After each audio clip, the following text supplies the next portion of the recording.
Canada के वजीर आजम Justin Trudeau ने अचानक मुस्ताफी होने का ऐलान कर दिया है। वो लिबरल पार्टी की क़यादत भी छोड़ रहे हैं। अहम खबर आपको दें, कनाडा के वजीर आजम जस्टिन ट्रूडो ने इस्तीफा दे दिया है। कनाडा के प्राइम मिनिस्टर जस्टिन ट्रूडो ने रिजाइन कर दिया है और ये एक अच्छी खबर है भारत के लिए।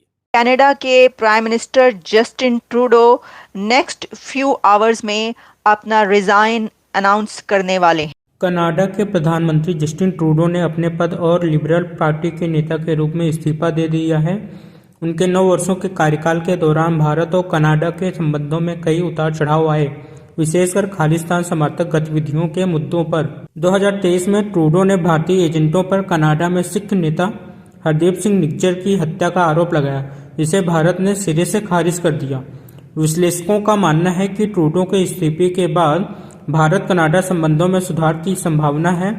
कनाडा में आगामी चुनावों में कंजर्वेटिव पार्टी के नेता पियरे पोइलिवेरे के प्रधानमंत्री बनने की उम्मीद है, जो भारत के साथ मजबूत संबंधों की वकालत करते हैं। ट्रूडो के इस्तीफे के बाद भारत और कनाडा के बीच संबंधों में सुधार की उम्मीद की जा रही है, विशेषकर व्यापार और सांस्कृतिक आदान प्रदान के क्षेत्रों में। इसका एक और बहुत बड़ा एंगल ये है कि जस्टिन ट्रूडो का डाउनफॉल स्टेज सेट किया है उनकी उस लड़ाई ने जो उन्होंने इंडिया और प्राइम मिनिस्टर नरेंद्र मोदी के साथ लड़ी। ये बात कही जा रही है कि जस्टिन ट्रूडो का ये डाउनफॉल या उनकी पॉपुलैरिटी का कम होना, एक तो इंडिया के साथ उनकी जो लड़ाई चलती रही, उनकी एलिगेशंस भारत के साथ जो रहीं, और वो कभी कोई बात करते रहे, कभी वो भारत के हक में स्टेटमेंट देते रहे, लेकिन साथ ही नेक्स्ट फ्यू आवर्स में उनकी स्टेटमेंट्स ही आ जाती थी कि वो कहते थे कि जो कुछ चल रहा है, जो कत्ल की खबरें थीं और दोनों कंट्रीज़ के बीच जो डिस्प्यूट रहा, जो कॉन्फ्लिक्ट रहा, उसके ऊपर उनकी एक और खबर आ जाती थी। यानी इस तरह के हालात रहे कि जस्टिन ट्रूडो बैक फुट पर जाते नजर आए कई बार, लेकिन उन्होंने ये लड़ाई तब भी नहीं छोड़ी और फिर वो इस मामले को उठाकर अमेरिका लेकर आए। लेकिन बैड लक ये हुई जस्टिन ट्रूडो के साथ कि जिस अमेरिका के पास यहाँ पर वो अपना वो कॉन्फ्लिक्ट उठाकर लेकर आए थे कि इसको हल कराएं, इसी अमेरिका की तरफ से, यहीं से जो प्रेसिडेंट इलेक्ट डोनाल्ड ट्रंप है, उन्होंने कहा कि आप गवर्नर बन जाए और कनाडा को एक स्टेट बना दें अमेरिका की।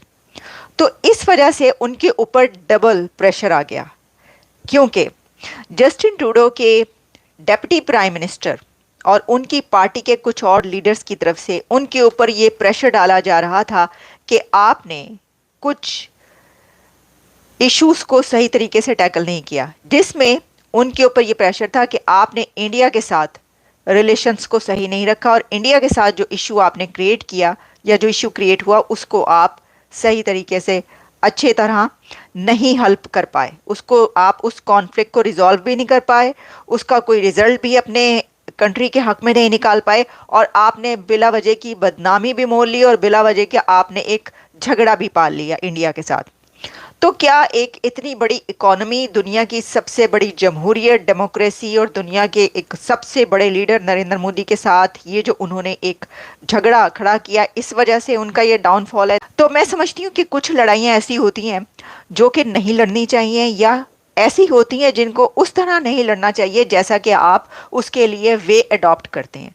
जस्टिन ट्रूडो ने जो लड़ाई इंडिया के साथ लड़ी, उसमें उनको सिर्फ लॉस हुआ है, कोई फायदा नहीं हुआ उसमें उनको, उनकी पार्टी को भी, और उनकी पार्टी खुद भी ये कहती है। दोस्तों, कनाडा के प्राइम मिनिस्टर जस्टिन ट्रूडो ने रिजाइन कर दिया है और ये एक अच्छी खबर है भारत के लिए। ये कैसे अच्छी खबर है इस पे भी कमेंट करते हैं, लेकिन मैं देख रहा था कि जस्टिन ट्रूडो जो हैं वो एक लंबा अरसा प्राइम मिनिस्टर रहे और उन्होंने कनाडा के हवाले से तकरीबन आप समझ लें 10 साल कनाडा के प्राइम मिनिस्टर हैं। मैं जो जब से एक विजिबल मेमोरी मेरी है इंटरनेशनल रिलेशंस में, ट्रूडो को प्राइम मिनिस्टर देखा है, और कहा जा रहा है कि he is living mixed legacy and a divided country.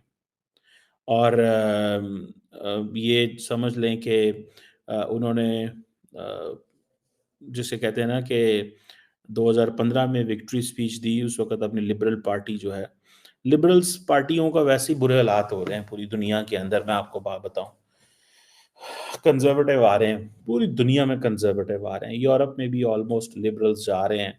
बड़ी मुश्किल से फ्रांस में मैरीन ले पेन को रोका है उन्होंने।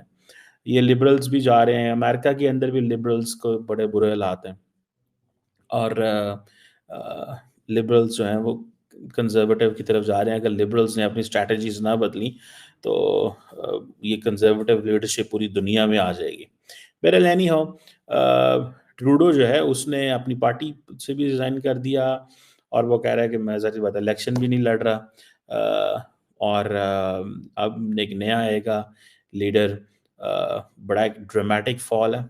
मैं जैसे आपको बता रहा था कि इंडिया के लिए बड़ी मज़े की बात हो गई है। उसके लिए बहुत सारे लॉजिक है, उसके ऊपर मैं बात करूँगा, क्योंकि हम इसको देखते हैं कि अमेरिका के अंदर भी नई लीडरशिप, कनाडा के अंदर भी नई लीडरशिप, दुनिया के सारे लीडर जा रहे हैं सिवाय नरेंद्र मोदी के।